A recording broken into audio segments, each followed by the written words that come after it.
Pero sabi natin, ang sasakyang ito ay more than babasbasan natin ang sasakyan, babasbasan natin yung tao. At paalala, mag-ingat, magdasal bago gamitin ang sasakyan, magdasal pagkatapos gamitin ang sasakyan.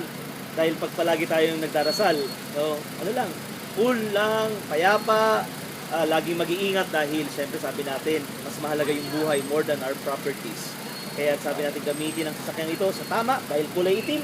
Huwag nang gagamitin sa gabi, no? Bawal gumimik, no? Gamitin sa tama, gamitin sa pamilya yung ating sasakyan. Iyuko po ninyo ang inyong ulo at bibigyan ko po kayo ng pangmabasbas. Ama naming makapangyarihan, ikaw ang lumikha ng langit at lupa. Sa iyong kapasyahan, ipinagkatiwala mo sa mga tao ang dapat gampanan sa daigdig na ito.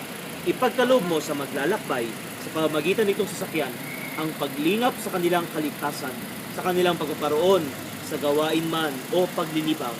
Iyong ipadamang si Kristo'y palaging kasama sa daan bilang Panginoon na bubuhay at nagahari magpas sa walang hanggan. Ingatan nawa kayo ng Panginoon sa inyong paglalakbay at ipag-adya kayo sa anumang kapahamakan o disgrasya. Pasbasan kayo at ang inyong pamilya sa ngalan ng Ama at ng Anak at ng Espiritu Santo. Ama namin, sumasalangit ka sa pati ng ngalan mo, pasahalin ang karya mo, sundin ang loob mo, dito sa lupa para ng sa langit. Bigyan mo kami ngayon ng aming kakanin sa araw-araw at patawarin mo kami sa aming mga sala para ng pagkakatawad namin sa nagkakasala sa amin. Huwag mo kami ang kalitunan ko gusto at bigyan kami sa lahat.